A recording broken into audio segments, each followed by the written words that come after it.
Welcome to the Timescales Interviews. I'm Grego, your host. Today I have a very special guest, author B.A. Turner, who is self-publishing 2 novels and a mini-comic. How are you doing today, Brent? I'm good. How are you doing? Good, thank you. Um, am I correct that you are up in Detroit? No, actually am originally from Michigan, which is why Oh, the books take place in Detroit, but I'm actually in Nevada. So you're, I've kind oh of been around the wow. world recently. So So you're right over here on the left coast. So that's we're right. Yeah. we're we're pretty close. Okay, Oh yeah. cool. I think a good place to start. Let's let the listeners and watchers learn a little bit about you, and let's get right to the core of comics. Do you happen to recall when you first started reading comics? Well, that's actually kind of a funny question because I grew up in a really small farm town on a farm in Michigan, and where I lived, there was no comic shops within an hour. Like I was never even exposed to a comic book as a kid or teenager. My whole life was basketball at the time, and all I can remember is having some figurines of, Superman and Flash. That was really my only exposure. Now, when that changed was when I was in high school. I got in a really bad accident, and I couldn't do anything for a good 6, 7 months other than sit and watch TV. And my brother had bought me, I think it was the first 3 or 4 seasons of Smallville at the time that were out on DVD, and I just binge watched those. And that's what really got me into superheroes and comic book characters. And then once I got to college and I was in the, suburb area of Detroit, then I was able to go to comic book shops, start picking up comics, and that's when I started collecting Deathstroke comics and other comics by Marv Wolfman.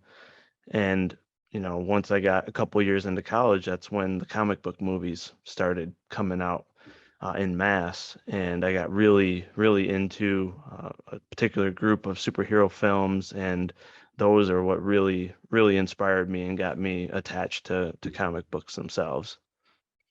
Okay, interesting. So you got involved in you got involved in Smallville. Hmm. Okay, Yeah. that that's a show that I have not seen. What is that about? Oh, it's fantastic. It was really the first live action comic book show that gained a lot of attention. I mean, you had, Lois and Clark, but it only had a couple seasons. So Smallville was about Clark Kent growing up. So from birth all the way to when he becomes Superman. And it lasted 10 seasons, and it was just a really well balanced show.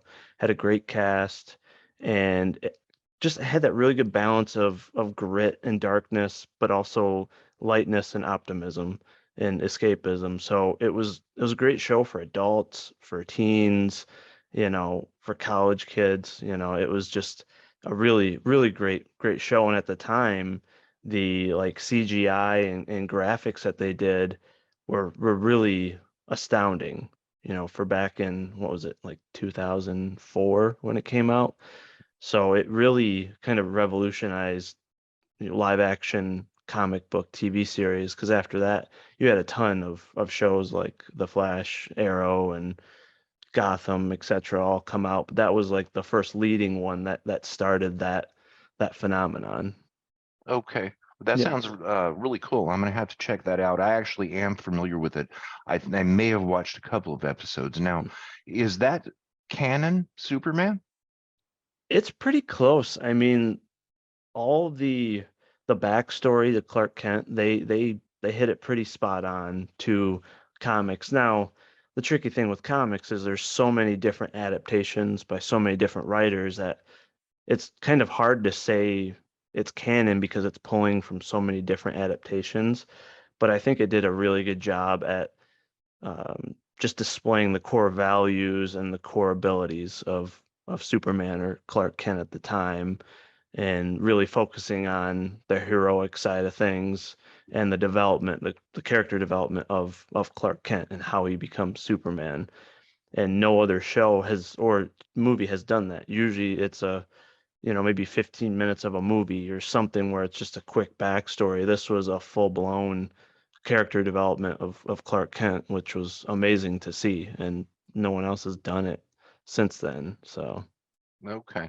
I always think of Superman as being Christopher Reeves and no mhm. one but Christopher Reeves. I remember seeing that in the theater, and it was Oh yeah, absolutely amazing at the time. yep, Um, now, do you have interests in music by any chance? I do. Yeah, especially while writing, when I was doing the rough drafts for these two books, I had to listen to kind of what I I felt like was, a soundtrack to my story. So the entire time, I think my playlist is literally like 1,500 songs now. It's just over 48 hours of music, but it's just filled with orchestra music, Hans Zimmer, a lot of like, film soundtracks essentially. So Max Richter, um, Two Steps from Hell, things like that, just really powerful, emotional orchestra music. Okay. So you do listen to music when you write. Yeah, I don't do it when I edit because when I'm writing, I'm essentially playing out a movie in my mind and having that soundtrack to kind of add to the power of the scenes really helps pull that creativity out of me. But when I'm editing, then I can't do music because I can't drift into that kind of, vision world in my mind. I have to be able to focus on every word, all the punctuation, so I can't listen to music during the editing phase, which is why the editing phase, of course, isn't nearly as enjoyable. Okay. Oh Yep. yeah, I can relate to that. I'm definitely not an editor. Um, so can you listen to music when you read? Maybe a little bit of soft background music, but Okay. I honestly haven't tried to read my book while listening to music, only while I'm writing. So that's kind of an experiment I'd have to do. I mean, obviously it'd be so cool to one day do an audiobook and actually like line up music to have a soundtrack in the background. So that'd be an interesting kind of experiment maybe someday if I can do some audiobooks. But I mean, obviously with movies, I mean that can make a movie several times better. I mean, Oppenheimer film is the perfect example, right? The material and the scenes themselves aren't very action filled or sometimes even powerful, but the music that Nolan brings into it could literally the slowest and most boring scene without music is suddenly just powerful and you feel something. So I'm sure the same could be done with audiobooks. That's an interesting point. Yeah, audio is an extremely and music is an extremely important part Hmm. of entertainment. And if you look at Star Wars, for example, the original film, not a New Hope or anything, Hmm. John Williams made that film so powerful with his Hmm. music that I think it's a possibility that had it not been for the music, Star Wars may not have been initially as popular. It may have ended up being on a beta cassette back in the back of Blockbuster as a Hmm. B movie or what have you. So Hmm. now jumping into Vigilantes Creed, with it is two novels and a mini comic. Correct. Yep. Okay. Now, are these novels considered to be graphic novels or are they text only? So they are full prose novels, Hmm. and the reasoning and idea behind the mini comic is to provide that visualization that normal prose novels don't provide. So while you're reading the book, you have visual reference material that is in panel format, two-page spreads. So just like an actual comic with high quality art, basically cover art quality that shows you every major and supporting character in key scenes from the book, and it'll indicate where in the book it's at. So as you're reading, you can go and you can look at what's happening in that scene. But the main thing behind it is so that you can look at that mini comic and immediately ingrain the visualization of each character so that you know exactly how they look and those key characteristics so that after the initial explanation in the book, you're not having to stop and pause and try to remember, how was his face described, or, you know, what was the hair color, etc. Because you don't want to keep redescribing those characteristics in the book. It bogs it down. And I know when I've read books, I'll be in the middle of a scene or a segment, and I'm trying to piece together how do I think this guy looks? And it Mhm. distracts you and it makes you more likely to put the book down and take a break. So where with this, you can read it and play that film in your mind, and it's going to go a lot smoother because you have that proper visualization and it's always right there. And if you need a quick reference, you just open up the mini comic and it's right there.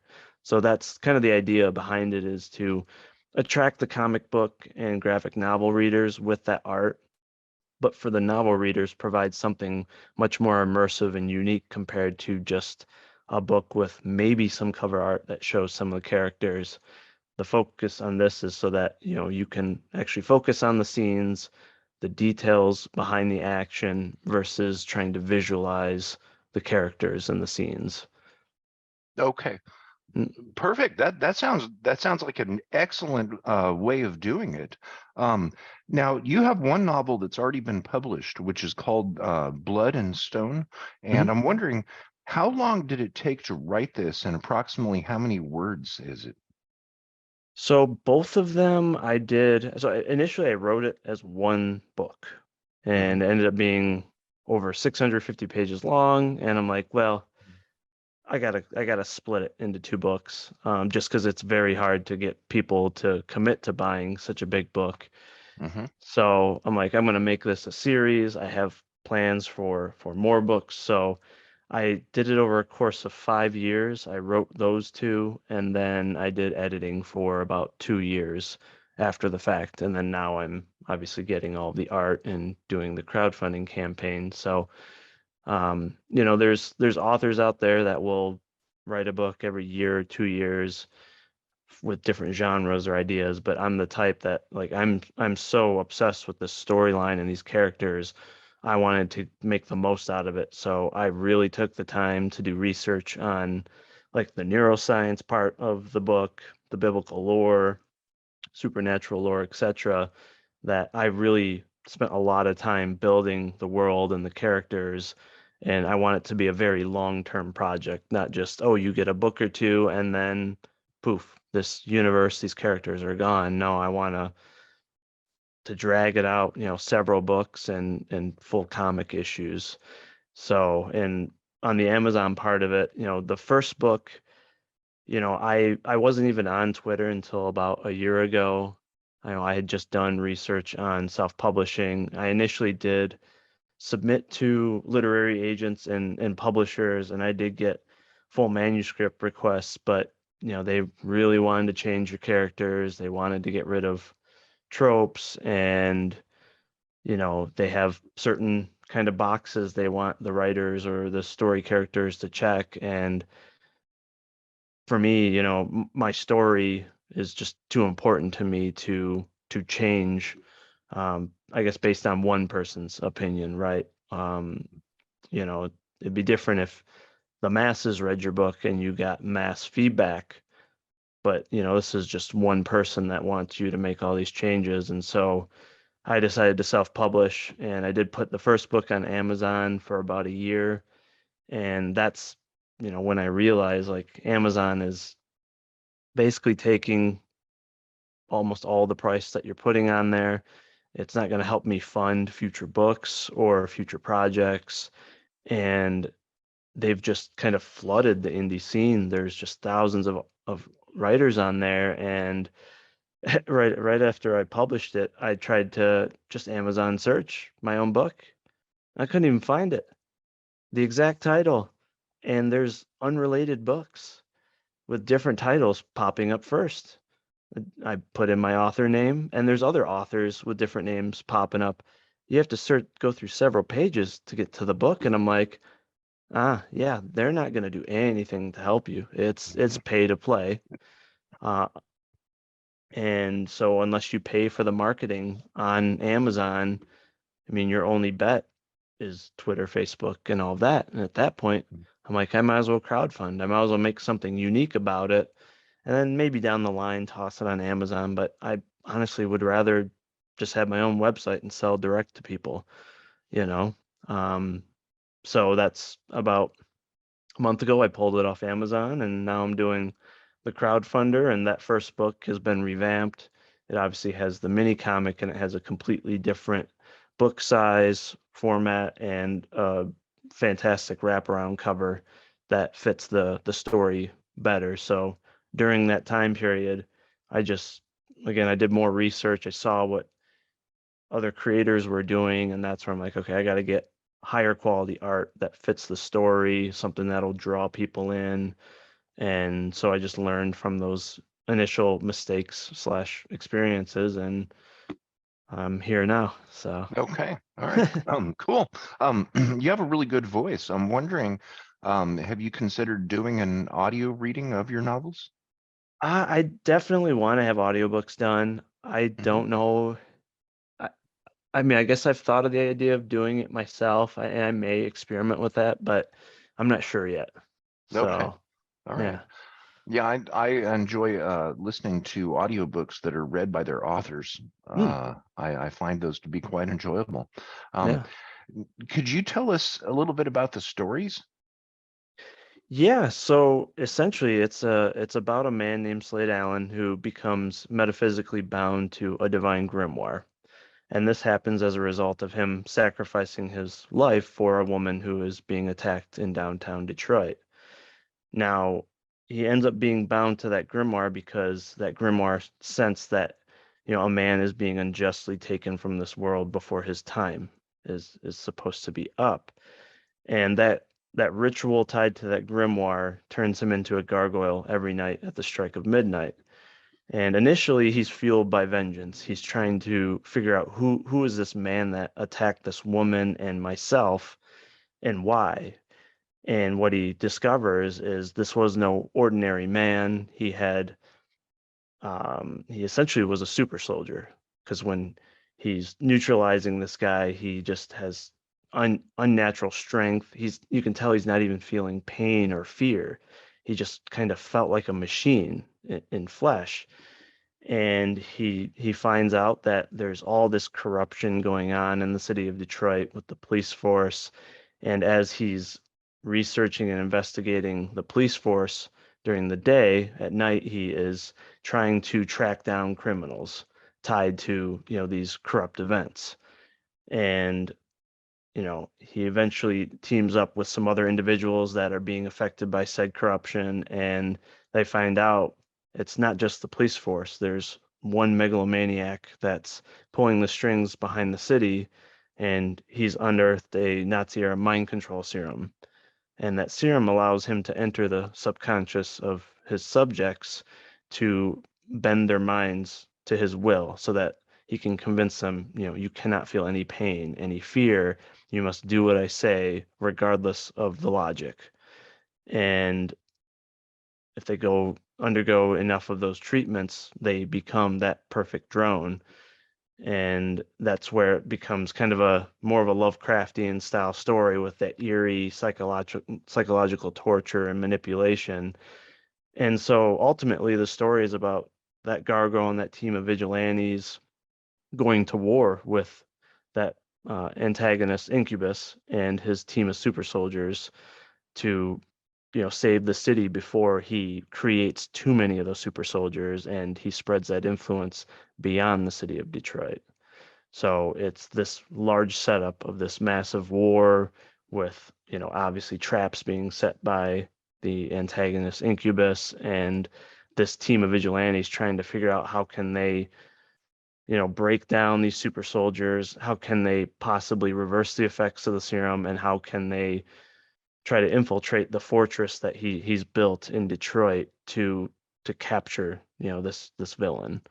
So it's a really expansive story, and like I said, it's really tied into biblical and supernatural lore versus like a medieval backstory, like the Gargoyles TV series. So it ties into archangels, and there's some really great backstories. So even though the core story is about this team, you get kind of some awesome side stories that go, back into history, whether it's World War II or, even, BC, before the death of Christ, for example, and how this grimoire came to be, who created it.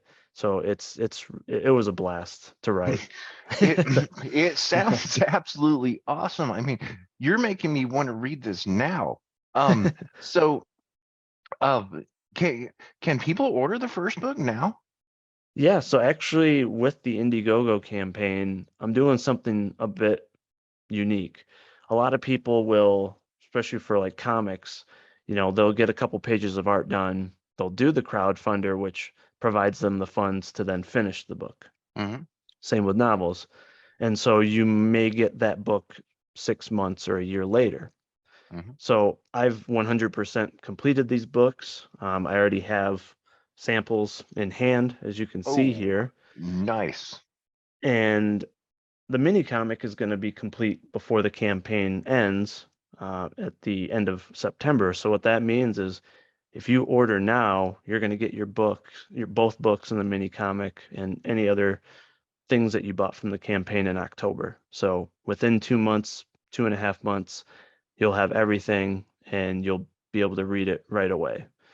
Okay. Um, so I took that kind of initial, you could say risk or, to just invest it all up front, get it all done, and then try to get the product in people's hands as quickly as possible so that, hopefully they'll love it, they'll spread the word, and, I can continue to grow the story. And the nice thing is I can keep the campaign open even after I send those initial books. So more and more people will still be able to buy it from there, and I won't be forced to, put it on Amazon, for example. Right. Okay. So you Mm. mean if people order it now, that come October, they're going to have both of the novels Mhm. and the mini comic. So Yep. that way we can look at the mini comic and get the visualization of these characters and then go through and read both novels. Yep. Yep. So, I mean, you're going to Wow. have a lot of content and entertainment, and that's the beauty of this is, with a comic, you can sit down and go from front to back within an hour, right? Mm. And then that's it. Yeah. Now, it's an amazing experience, don't get me wrong, but with this, you've got that visual aspect now, and you have days, if not weeks worth of story and content. And that's what I love about novels is, the writer is able to give that much more content and details to the story, the scenes, and the characters to where it's not like, oh, it's a day and then that's it. Oh, I now have to wait maybe 6 months or a year to see the continuation of the story. Hmm. You're getting two, you know, long stories with the art that, again, will entertain you for days, if not weeks, depending on how fast you read. So I'm really excited for people to, a lot of times authors just release the first book, right? Like I initially did. Well, now folks get the chance to read the entire story all at once. There's no waiting for that second book. Right. And, if things go well, I can then, once this campaign, the core of it's done in September, I can then start just working away at the third book. Mhm. So hopefully within a year, they can have the third book and maybe the first issue of the comic so that they have both, mediums at once, which I think would be really cool. Okay, so you're going to keep going. So that when people invest the time, fall in love with these characters and this world setting, Mhm. then it's not going to end at that. There's going to be more. Yeah, so essentially these two books they do complete the arc of the characters and it is a conclusion of the initial story, but what I'm going to do with the Mhm. third book is it's going to be an indirect spin-off of a character that gets introduced at the end of book 2, and that storyline is going to be directly connected. The characters may pop back up in book 3, and then that way in book 4, maybe I'll bring them together to where you'll get your initial core characters, these new characters, and have one kind of massive collaboration. Kind of right. It's kind of like setting up, you know, Superman and Batman, and then you have another story with the Flash and Green Lantern, and then you have the Justice League. So that's kind of like what I'm doing here. Okay. Mhm. Okay. Now, going back to this first book, it sounds as if you have learned a lesson in that Amazon is pay to play, Mhm. and then Amazon always wins. Mhm. So, with the launch of your first book, with it being on Amazon, do you feel as if your marketing was successful? It's hard to say since it's so early in the campaign, and with crowdfunding, you don't have any, well, at least with Indiegogo, you don't Hmm. have any organic foot traffic really. So all the people that see your book, it's a direct result of your marketing efforts. So social media for the most part. Hmm. So them getting the link directly from you from a post, which it's the same as Amazon in that respect, right? Now, if and when I do a Kickstarter for it, for example, it'll be the same setup, but they do get organic foot traffic on Kickstarter. There are people that go to Kickstarter and just look for new stuff. So that'll be a unique kind of experience. But um, yeah, it's. I think I've had more success so far getting comic book creators and readers to buy my books than novel readers. And that's kind of the catch-22 of this is it's really easy to get in front of comic book readers on Twitter, for example. It's really easy to connect with them and with the creators. But some of those folks are very hesitant to read novels because there's that conception that, well, they're long and boring, which can be true, right? Especially if there isn't visualization. So it's a little bit of an uphill battle to capture those folks. But what's the hardest is novel readers. There really aren't a lot of novel readers on Twitter trying to find novels. They're all on Facebook, from what I can tell, and TikTok. So, I have to spend some time on Twitter to try to capture the comic folks. And then what sucks about Facebook is they're all in these massive Facebook groups, right? Hmm. About urban fantasy or sci-fi. And those groups do not allow indie authors to self-promote. So you're kind of instantly blocked unless you see a post where someone's saying, I'm looking for a storyline that's A, B, and C that, let's say, fits the description of mine. Maybe you get in front of one person there. Those groups are all focused on promoting books from decades ago, which I'm fine with, but I would also like to see them promote new creators because 50 years from now, right, we'll be those older creators. Hmm. Um, so it's really, really hard to get in front of novel readers. The same problem with Reddit. Those groups just they do not allow, they don't want to take the time to recognize which posts are spam and which ones are like legitimate creators just trying to get their works out in front of people. And the other side of that too is, like YouTube. It's phenomenal, as you know, for the comic side of things. There's so many well-known creators and commentators that have live streams that invite creators on, and it gets their work out in front of thousands of people. There really isn't that for novels. There are booktubers that they call them that will review a book after it's in the mass market. So after it's on Hmm. Amazon, then it can get some exposure. But right, they only maybe read a book a month or every 2 weeks, whereas comic creators, or readers they can read 10 comics in a week or more. So it's extremely hard to find folks to promote or give you a chance to get your creations in front of their audience. And with what Amazon's done, it's the market is extremely saturated. So if you can't get out in front of those specific readers, again, it just ends up being stuck in that massive pool of books on Amazon. So I'm still trying to find ways to just reach potential readers and not only reach them, but convince them like, crowdfunding has these benefits of helping small businesses, actually supporting the creators so that they can provide you more content. And that's hard because most novel readers, they don't even know what crowdfunding is, or they see the price points, and because they've been trained by Amazon that, oh, I should be able to get a book for $5 with free shipping, I'll just buy 2 books on Amazon without a connection to the story, then buy a crowdfunding book. So it's also trying to convince and train readers of, hey, instead of supporting this massive corporation that doesn't really care about the creators, you can crowdfund. The creators get to keep more of the money that you're putting towards it so that they can give you more content quicker. Hmm. Because most creators on Amazon, let's be honest, they release a book and then you never see them again Mm. because they get so depressed that no one saw their work or didn't buy it because people didn't see it. And for a third reason, they didn't make any money at all to where they can't even afford to have a second book edited because that's well over $1,000 to have good cover art, and it just demoralizes them. And I've felt that Hmm. personally, where with crowdfunding, like you get that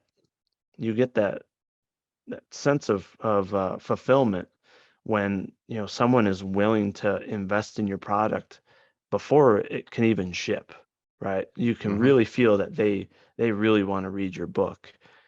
And that's why I'm trying to make a book that's so unique with such great art that those people see that, and they see that it's going to ship as soon as I finish the campaign. So it's a bit of a puzzle. I'm still trying to piece together, and likely it's going to be an effort beyond the initial stage of the campaign of just grinding for several months to try to, again, not only find those readers but pull them into to crowdfunding.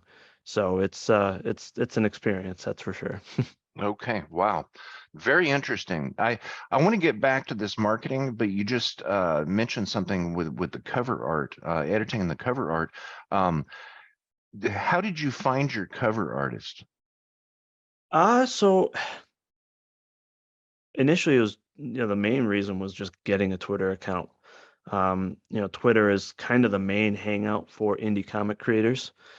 Mhm. And I started connecting with a couple comic book artists. And as I connected with them, I saw their connections and just kept following creators. And when I was ready to get my cover art done, I just spent a lot of time going to all their pages, seeing their sample pieces of art. And I stumbled upon Corey and Clayton Barton's page because they had a comic at the time that was crowdfunding called Kozar, which was a dark fantasy, and just the tones of the color, the line art, it spoke to me. Like Mhm. I just immediately could visualize my characters and their style of art.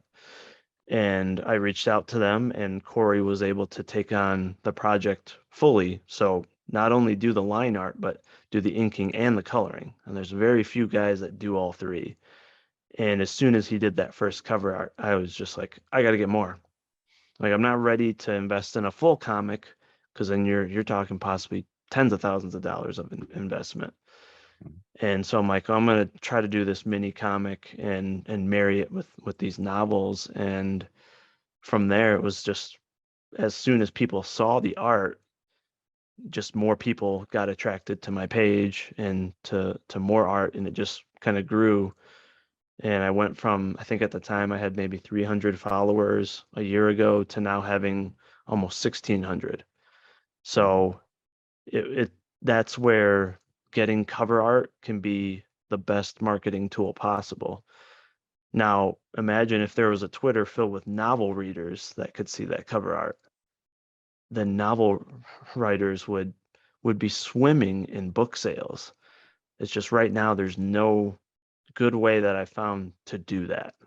Okay. So, but I hope more people will do something similar and pull their readers right to Twitter or to these groups that actually promote indies so that it helps all indie creators. Um, because there are indie creators that have more of a sense of community, like, hey, I want all the indie creators to grow. I don't Hmm. want to hoard just my readers and keep them to myself. Because let's be honest, if you're doing one book a year, you're not giving them enough content for a full year, obviously. So, there are some great creators and commentators that are help trying to spread the word, but then there are some that they just have no intent on following other creators and sharing their work. So I Hmm. hope I hope that initial example of folks that are really just trying to grow the community will flourish and that will improve over time. And I'm trying to be a big part of that. Okay, nice. Now, do you have an editor? I do. Yep. Yep. I Hmm. used an editor out of Michigan for my two books. And I mean, they got edited probably 3 years ago. So, I Hmm. mean, I've been sitting on these for a while to find the right formula to get these, out to the public. So, yeah, I definitely have tried to cross my T's and dot my I's. So, Okay. All right, cool. Now, um, you mentioned earlier YouTube and the independent comics scene that can be found on there, mhm, and that is actually where I ran into you. mhm, I You were on another show that I regularly watch because I've been very interested in this self-publishing of comics and graphic novels and novels, mhm, and what I'm wondering is if you have, well, I'm pretty sure you've heard of this term. There is a term, comics gate, mhm, and I am starting to learn more about that. I think it's mhm, very interesting. mhm. What is your take on comics gate? Yeah, so to me, it was kind of a movement that started as a result of a few prominent comic book artists that and writers that felt too constrained by the big two, so DC and Marvel, Mhm. where their ideas were being ignored and those two companies were becoming too political to where they were basically saying like, no, the storyline needs to be based off of these characteristics, right? Or topics. And the art needs to reflect that. And I think these creators felt like their creativity was being kind of chained, right? They wanted to create new characters and new stories, and they didn't have that ability. And then some of them did face some political discrimination because maybe they voted for a particular person or had a particular belief that didn't mesh with the company. And so a few of them jumped out and they found like Indiegogo, for example, and said, I'm going to create my own book with my own characters and I'm going to crowdfund it and see what happens. And there were, oh man, 5 or 6 books that made anywhere from $400,000 to $1 million in funding Wow. because there were so many readers that wanted something new. They were getting a little bit bored with the same IPs and the same characters dying, coming back to life, and just re readapting the same storylines over and over again. And as a result, more and more creators with the mainstream jumped out and started following suit. But what it also did was it brought this kind of surge of hopeful creators, like folks like me that, thought the only avenue was those big two or the publishers, right? There was no avenue to self-publish. And they saw how much money they were making on Indiegogo, how many books they were selling. And suddenly you had people taking that dive saying, I'm just going to create my story. I'm going to create a comic book. And it just grew. And now there's just so many creators doing this. There's just so many good books out there that there's a loyal fan base to independent comics. And that's growing while the sales of mainstream comics continues to drop. And I think it's, their sales drop is a side effect of not allowing that creativity to grow and again kind of chaining those creators. And so to me, it was just like any independent creator in any medium. It was just a matter of wanting to have that freedom of creativity to create whatever you want and whatever's in your mind, and then letting the market decide, is it good or is it not good, which is Mhm. how it should be. And so I think movements like that have really helped, um, give people the confidence to stop relying on the mainstream and to just create things themselves Mhm. and release it. So Okay. yeah. I want to get back to the marketing and how Mhm. you're doing that. But a quick question here. Do you have an educational background in writing? I don't. I mean, I took a couple creative writing classes in college, but all of my background school wise is all tied to business. So it Okay. was really just self-education, self-teaching from reading works from, writers such as Marv Wolfman and Ayn Rand, and just yeah, just kind of learning how they format, how they do their details, their character development, and then films. There were certain film directors that, their style of writing and visualization just really inspired me, and then the Hmm. music choice as well. And those really kickstarted my creativity. Okay. Yeah. Self-educated. That's interesting. I have spoken with a good number of authors that are self-educated, and it seems like the percentage is quite high. Mhm. Um, so um, I'm wondering how you are marketing Vigilantes Creed. I do know that you are on Indiegogo Mhm. and a site called Fund My Comic. Correct. And you did mention Kickstarter. Mhm. Now, you're actually currently using two platforms, Indiegogo and Fund My Comic, Correct. Yep. and you have plans of moving on to Kickstarter as well.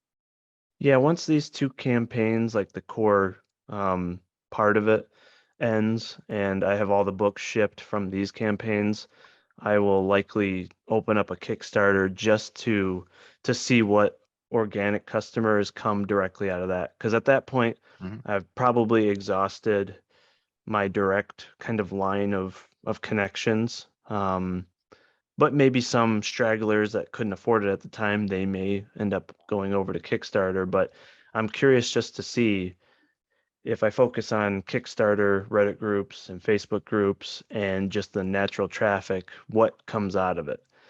Because there are more novels on Kickstarter.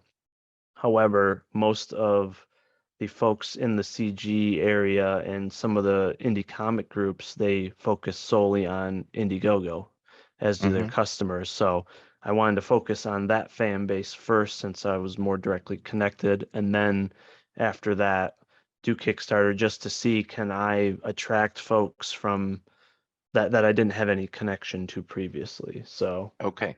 Now yeah. that's interesting. That was going to be one of my next questions as to what are the differences Mhm. between Indiegogo and Fund My Comic. I mean, Indiegogo and Fund My Comic are essentially the same with the exception of Fund My Comic. They have more of a shopping cart setup to where you can select several perks or products and lump them into the shopping cart when you check out, where Indiegogo, you have to do an individual perk, and then there are options for add-ons. So the setup's a bit different, how you create the campaign's a bit different. But the main difference is Fund My Comic keeps a smaller percentage for their services. So I can't remember off the top of my head the exact percentages, but there's like at least a 2 or 3% um, variance. So you Mm, keep okay. more of the funds with Fund My Comic, and they do direct payouts um, essentially immediately. So with Indiegogo, you have to run that full 60 days, and then within 2 weeks, they send you the funds. So they just kind of sit in reserve. Where with Fund My Comic, they get sent to the creator immediately as those transactions happen. So it gives you the option to start buying your material in advance if you would want, or to actually fund your artists, right? Because otherwise, if you're waiting that 60 days or 80 days, you don't have anything actually coming in that you can give out to your artists to continue Mm, the work. Where Fund My Comic, you can get those funds and just keep plugging away, keep paying your artists. So I think it helps the momentum to get the project done quicker for folks that don't have it done in advance, for example. okay. Yeah. Now, with these campaigns, how are they going? I mean, are you happy with them? Do you feel that they're successful at this point? I'm kind of, I'm not sure. It it's I've had some really passionate supporters, which has been amazing. Some people that are really promoting it that like I've never even met in real life, so that's been amazing.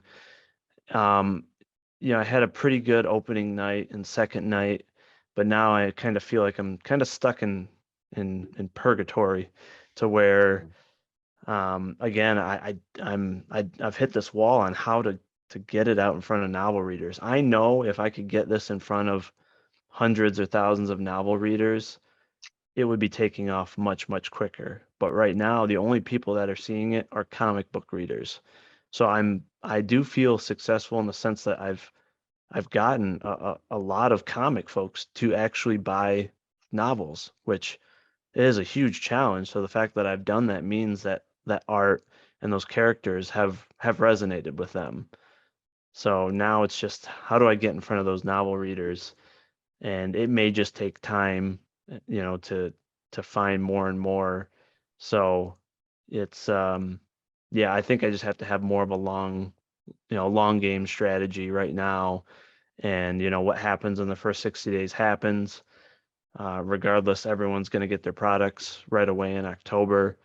But at the same time, I'm still reaching out to as many people with YouTube channels as possible and what I call Hail Mary contacts, contacts in the novel space or comic space that have a ton of followers and hundreds of thousands of subscribers because sometimes it's a matter of luck and connections. I've seen people get on the right stream and like that they're funded or Mhm. like that they've tripled or quadrupled their backers.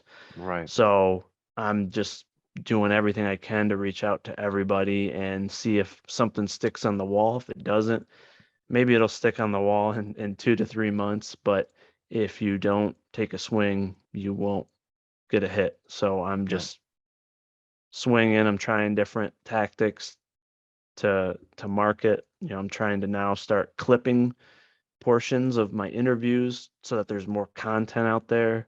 So because sometimes a lot of people when they're scrolling through Twitter, they see text. If they don't see a picture or a video, they just scroll. So I'm Hmm. trying to take clips that hopefully people will start to hear or see the video and then they'll get a chance to learn more about the story and that'll maybe pull them in more. So I'm just constantly trying new things. Okay. Now I have you made a comment there that I thought was very interesting about acquaintances having never met in real life. Mhm. And Mhm. I think today I think it's actually more common to have friends and acquaintances that you've never met in real life as opposed to people who actually Yeah. have physically met, maybe even more so after pandemic lockdowns and what have you, Yep. that taught everybody how to use Zoom. Um, Yep. so, the video clips that you're doing, I am familiar with because I watched uh, the majority of your YouTube content last night, BA Talks, where you are actually going through and documenting the process of what you're doing for education of others. Mhm. And I find that to be very remarkable. And, No, and thank you. I think that people definitely need to check out your channel. And of course, for people watching this on YouTube, just go down below here and check out the links. And you're going to be able to go to Brent's campaigns. And then, of course, his YouTube link is going to be there as well. Now, One thing I'm wondering is after all of this immense amount of work and study and writing and editing and finding an artist and figuring out how to market and creating content and reaching out and networking, how does it actually feel when you get an order? And what I'm visualizing here is looking at a computer screen and all of a sudden, ping, you got an email that says you have an order. Okay, what does that actually feel like?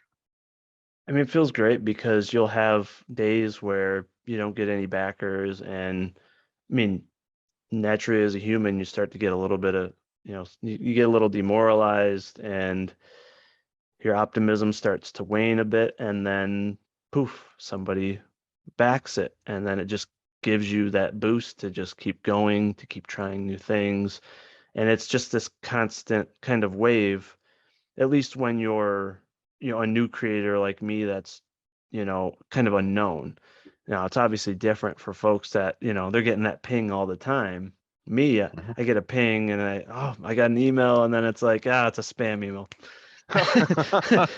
But then, again, randomly you can get one that is a backer, and like you instantly feel that gratification to that backer, that they, took a chance on you and were willing to invest in you, and it just makes you hungry to make more of those connections. And for me, I'm not doing this for money. I mean, I of course want to at least recoup my costs, because you never want to have a negative financial impact on your family. But for me, it's more of the sense of like my story's getting out in front of somebody.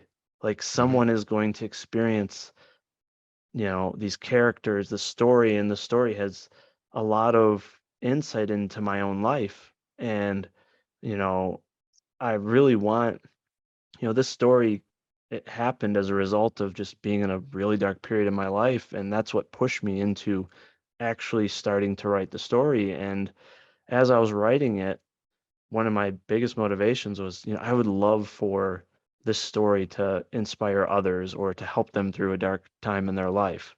Because that's what this story is about. It's about a character who is just at the lowest of his life, and he's looking for purpose. And because he makes this major sacrifice for someone else, he gets this opportunity that allows him to become a hero. And, you know, I would just love to have readers come back to me and say, "Oh, this inspired me to create," or, "This really helped me through a dark time." Like that to me means a lot more than however much money they invested in the project for me. Mhm. Because that's what movies have done to me. All these posters and stuff on the wall are movies that help me through that horrible time and push me to create. And I would love to be one of those creators that did that for others. Okay. Okay, awesome. Now I've got just a couple of last questions for you here today. A couple of more of them on marketing, but Mhm. I want to go with this flow here because you just mentioned a word demoralized. Mhm. And before we started recording today, I explained to you why I'm doing the interview series, that it Mhm. is a study on people that have found success in arts and performing arts and to compare shared traits. And one of the shared traits, which is surprising to me, that everyone has experienced is something which is called rejection. Mhm. And I guess demoralized would be a good way of being in the same category of thought there. Um, this is where something that you're working on isn't going right. And I guess in your case, as you've mentioned, the couple of days that go by where there are no orders.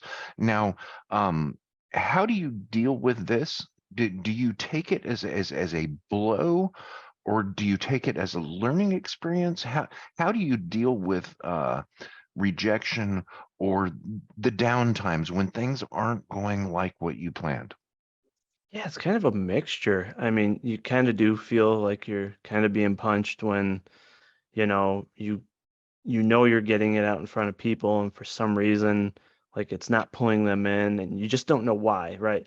If you could get that feedback as to why maybe some people are apprehensive, that's the ultimate tool, right? To Okay. be able to maybe approach things differently or answer some misconceptions there might be. So, But at the same time, like, like again, it ebbs and flows to where it's like, oh, you feel like you're being kind of beaten down a little, but then that forces you to rethink things about, okay, what can I do differently? What websites haven't I tried? What types of videos haven't I tried? Start looking for other people to reach out to hopefully get on their podcast or something. So it's a motivator and it's a demoralizer at the same time. Hmm. Now, it depends on the person too. Some people, it may just demoralize them. They may not be able to see some positives in it, or they may not have that mindset to look into alternatives, where there are others that are just optimistic no matter what. I'm Hmm. kind of in the middle, Okay. to be quite honest. So yeah, I mean, for me, I mean, I've been at this for 7 years now, and I won't Wow. stop. Okay. So regardless of what happens, I'm gonna keep trying because the story just means way too much to me, and I know it's worth telling. And so, and there's plenty of famous writers, right, and filmmakers that it took years for their works to be noticed. So, Okay.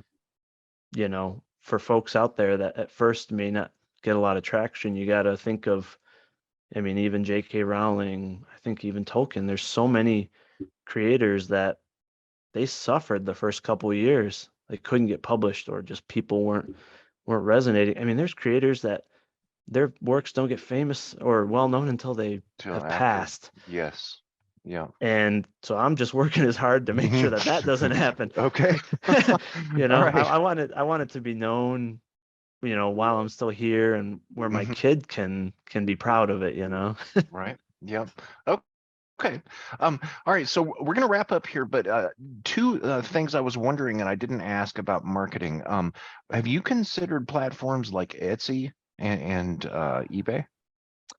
So after the campaign closes, because I can't make them readily available while it's Okay. Right. crowdfunding. Right. But my plan is probably after at least the two initial campaigns end, I am actually probably next week I'm gonna be reaching out to a website developer to create my own website. I want to have my Okay. own storefront and website so that if people were to Google me or Vigilantes Create, it can take them to the website. But I'll probably do eBay. I'll probably do Etsy too. Okay. I'll do everything that I can sell direct, um, with the exception maybe of Amazon. I mean, I can sell direct Hmm. through Amazon, so it'll be there. It's just, people won't get free shipping, but obviously Right. no one can afford to ship anything for free if you're not a massive company. So Yeah. I'll definitely be trying to figure out any avenue to sell direct to folks to reach as many people as possible. Okay. So you're Yeah. working on a conventional.com website?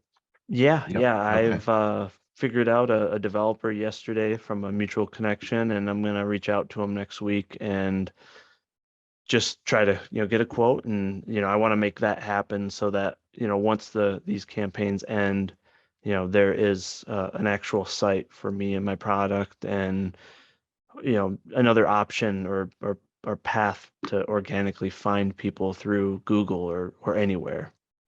Okay, now that's interesting, and it kind of shows the day and age that we're living in, Hmm. because I recall back when a small business would start with a website first, and then they would spread out into social media. Hmm. And then these days, it's not all that uncommon for a small business to not even have a website. And Hmm. only be present on social media. So Yep. now I'm wondering, what is the printing process like? Do you just take a thumb drive with a giant PDF on it to a brick and mortar printer and say, I need 1,000 of these? Hmm. Is it that simple? Well, the printer I'm using, it's actually pretty simple, because you can do the cover page setup and the upload all online, to Okay. where you submit everything and then they review it. They send you a proof or a digital sample, and then you make sure everything looks good, and then you just place your order online. Okay. And one advice I'll give to everyone is don't do a large order first. Do a small, tiny batch first, because regardless of the printer, your first batch may not come out perfect. And I've Mhm. experienced that because I've already gotten samples. So I've already worked through the kinks with the printer. Okay. And so yeah, the thing is, very, very small local printers likely won't be able to print at a competitive price. But there are some smaller businesses that have been doing it for a long time that they have developed enough to create their own website, to have online tools to where the process is pretty seamless. And what's cool is they also have custom sizes available. On Amazon, you have a handful of options, but if you want a custom size, it's not an option. Where Mhm. with my printer, I'm able to do this oversized option. I'm able to laminate it to make sure it doesn't get damaged as easily. And, I can do art prints, I can do bookmarks, I can do everything. You don't have that option with Amazon. You can't Right. say, hey, I want to have you make book prints, art prints, and then send it as a package. It's like, oh, Mhm. we don't have that amount of options, right? It's Right. just Right. the book. And I don't even recall if they had like protective lamination options. And I'll tell you what, when I went through Amazon, man, was it hard to get a good quality book. I had to get so many sample iterations, and the customer service was very, very hard to communicate with. Where Right. now it's like I just pick up the phone, I just send them pictures like, hey, I had a couple where the alignment was off, and then they just reprint them and they send them to you. And so yeah, it's it's easier than people would think. You just have to really research, find the right fit, and maybe connect with some folks that have used them. They were a Mhm. referral to me, from my artist. So I've already seen their product. I know that they Mhm. can do good quality, and yeah, just take your time, give yourself a lot of time to get samples, and you should be good to go. Okay. And obviously get quotes from several places. Like always get comparison quotes. Don't just go blindly into one avenue. You got to make sure you're making the best business decision as well. Okay. Nick, could you hold those up again? Can Yeah. can can we see those books again, please? Yep. So move my mic a little bit. So Love the size of those. yeah. Wow. So these Absolutely are awesome. 7.44 by 9.25, where most novels are 5.5 by 8.5 or 6 by 9. I wanted it to Okay. be the size of a comic book so that you could really experience the art on the book.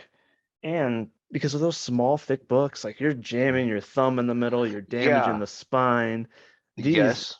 they're nice and flexible. You could hold it with both hands, or you can hold it in the middle without hurting your thumb. And I can go a larger font. Hmm. So I want it to be a more comfortable and unique reading experience. And some people like to display their books on bookshelves. This Hmm. is a much better displaying property than some of those tiny ones or ones Yeah. that they end up being beaten up just from trying to read. So Right.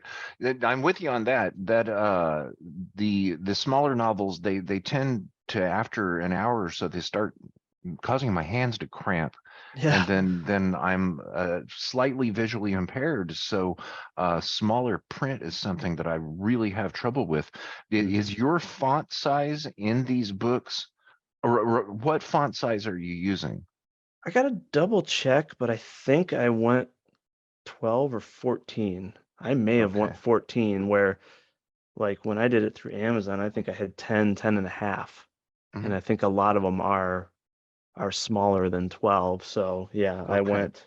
I went bigger just to make it more Nice. comfortable, So it's easy on the eyes. Okay. Yeah, yeah. Awesome.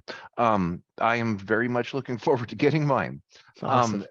the how do you ship something like that? Are you using that looks like it's some considerable weight there. I Uh, um are you using postal service flat rate priority mail where any weight goes at the same rate, or UPS? I mean, how do you ship something like that? Yeah, it depends on which products people buy. So if they just buy the mini comic alone, it'll just go in a Gemini mailer for comics, the Mhm. cardboard, with extra protection, just regular, postal service. If you buy just one novel, I can put it in that same Gemini mailer and send it because the size is perfect for that. You buy two novels, it's just a little bit too big for that mailer. And I'm giving people, if they do bundles, they get free art prints and bookmarks. So if you get like the featured option, which is both books, the prints, the bookmarks, and three mini comics, it'll go flat rate, but in an oversized Gemini mailer, so it'll have that initial protection plus the protection of the box. So I'm going to be, making sure that there's bubble wrap and make sure that it's proper packaging because I mean Amazon they just put it in a bubble Oh, freaking it, package and yeah, you get it and it's beat up and it's it's like I'm not damaged. Yeah, doing that. they don't care. That has become absolutely ridiculous. That's I've your free actually shipping. yeah, I've actually quit ordering on Amazon, but anything. Yep. But okay, very good. So you pack with care. Yeah, absolutely. Absolutely. Okay. Now we're gonna close up here, but there's something that I have to ask you because um I don't know what to think of this. There have been large discussions about AI recently, and Hmm. I've seen a range of artists that goes anywhere from people finding it laughable to people that are, genuinely pissed off about it. And I'm wondering, where are you in between that? Do you believe that AI is actually a genuine threat to creators? I don't necessarily think it's a threat to creators. I just think it's a threat to creativity. And I think there's potential, legal risks because for art, right, it's actually taking art that people own and it's mashing a bunch of them together to create something different. And I do think eventually there may be some legal battles over that to where, I mean, in my mind, they shouldn't be able to take any art from any artist without consent, right? Mhm. It's just like I can't take a movie poster and I can't put it on the cover of my book, and rightfully so. And so I think people right now are using it partially because of what Amazon has done, right? Because creators aren't making enough money to fund proper art. And a Mhm. lot of creators aren't making enough to get their books professionally edited. And that's why there's too many unpolished books on Amazon. And that's why it's so oversaturated. And, AI art can look beautiful, but is it morally right? I have to say no.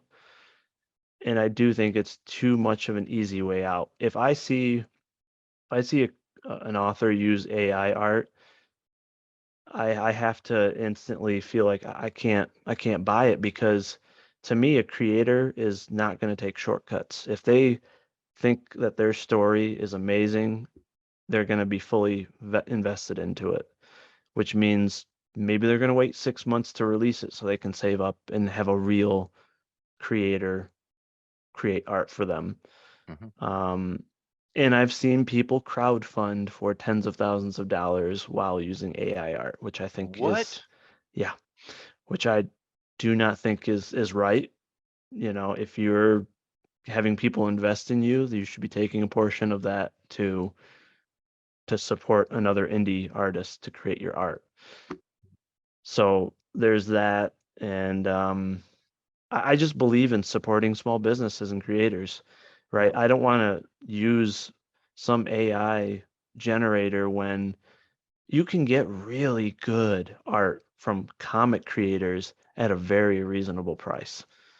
And I'd rather support them so that they can pursue their passion, so that they can do their passion as their job versus having to work a 9 to 5 like myself. I want to support them. And I think, I mean, an indie author should know that. They want people to support them and invest in Mhm. them. They should be doing that along the way in their process. And I think using AI is just it's a shortcut to save money, but people they will lose book sales most likely because there are a lot of people like myself that'll notice this is AI. Mhm. And I won't call them out online. I'm not like that, but there are people that will say, hey, Wow. look, everybody, this person's using AI, and that could really damage them. And who knows, what if 5 years or a couple years down the line, they say, hey, all of this AI art, if you've used it, it's not legal to sell. Then you have to take your book down. And then you have Mhm. to get art after the fact, right? So that would look really bad. So I'm really trying to promote folks just find artists. And the other thing that's tricky is there are novel cover artists out there that will charge $2,000 or $3,000 for cover art, which is it's insane, right? Mhm. That means they're charging like $600 an hour. And the problem is novel readers or writers are not connected enough with people on social media that are artists. They think, oh, this famous author used this artist. I need to use them. There's no other options, and they get pigeonholed into spending $2,000, $3,000. And I've seen people tell me this, and then they never come close to recouping the money. Mhm. And then the next time they use AI art because they think that's the only option when there are guys out there for $300 or 500 that'll give you the same quality of art, like actually drawn by hand. So it's a matter of also just educating these creators, like take your time, do your research, connect with other creators, and just find the right fit for you. Don't rush it. And I think a lot of people are rushing it, and that's why they use AI, unfortunately. So, Okay. Very mm, interesting.